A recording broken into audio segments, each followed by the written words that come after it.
I'm going to show you how to arrange flowers in a vase. It seems like a pretty easy thing to do, but there's a little bit of a technique to it.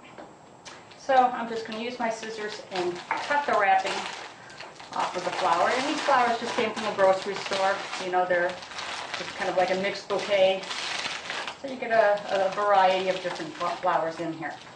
The first thing I want to mention is that I have put a couple inches of water in the bottom of my vase. I think it's important not to put too much water. I think some people put the water up too high, and that actually causes the flowers to deteriorate faster because the stems get like rotten.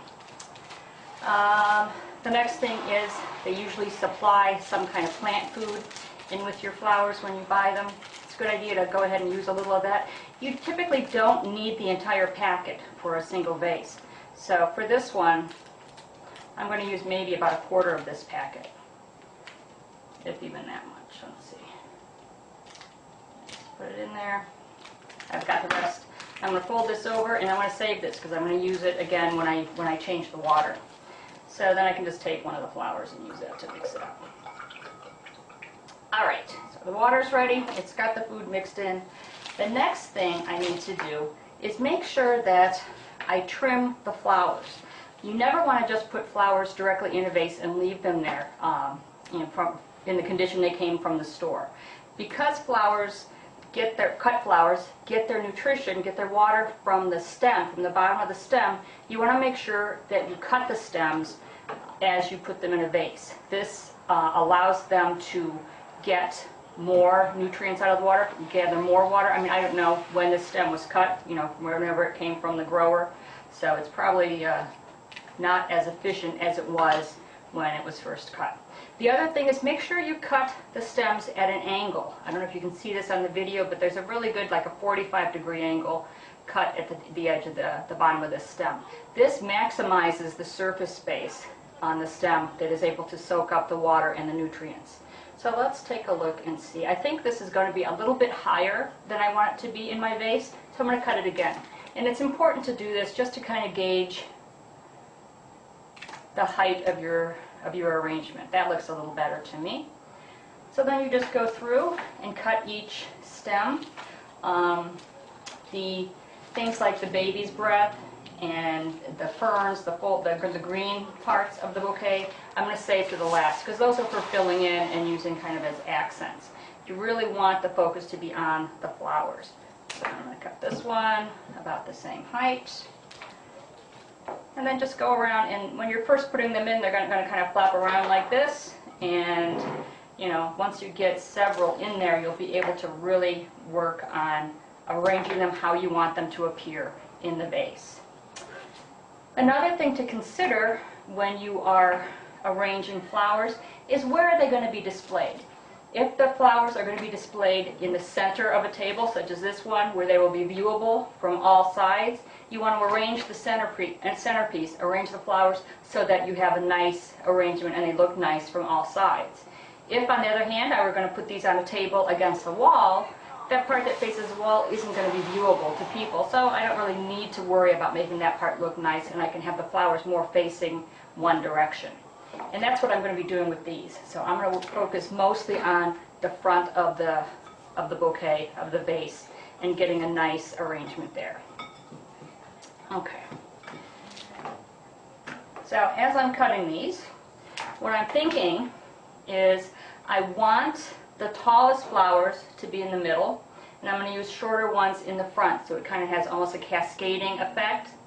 And then I may actually go back and trim some of these again once I get everything in there. Oops. This one's going to be a little shorter, so I'm going to put this right up front. And most of the flowers in this arrangement, these are carnations. These are little mums, these daisy mums here. So they're kind of generic looking, but this bouquet does have something a little more unusual, a little more tropical looking. And so I want this flower to be the focus of my bouquet. So I want it kind of centered in the center of the bouquet, but facing forward, facing the front, so that the other flowers kind of surround it and kind of frame it almost. So that's going to go right about there. And you can fluff them up, move them around, play with them. You know, it's all up to you. It's all up to your feeling, what you think looks best, you know, your own taste. Got one more daisy here, one in the back. And let's see, it doesn't look too bad. I think this one up front is a little too tall, so I'm going to cut it back again. And this can take a little time, you know, if you take the time and really look at how it develops, you're going to end up with a really beautiful bouquet, a really beautiful vase, and you're going to get a lot of comments. Another thing I want to remind you about is that it's very important to change the water. A lot of people put their flowers in a vase, leave them there, and a week later the flowers are dead, they throw them away.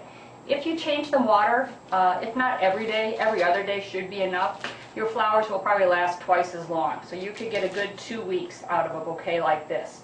If you change the water, continue to add the little floral food packet that they included, and you will keep your flowers fresher, they will look pretty, and you'll be able to enjoy them a lot longer than if you just stick them in the vase and forget about them. So I'm going to put this in the middle here.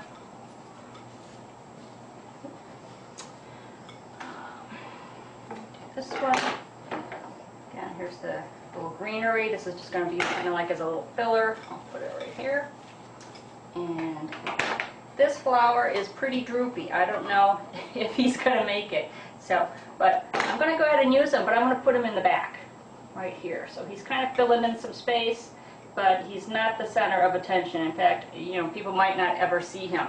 So I'll keep an eye on it. This flower might pop back up once it's in the water for a day or so. And if it does, I might move it around and put him back up in the front so he's a little more the center of attention. That one last piece of greenery. Stick this in. That's hard to cut. Alright, now put that in the back.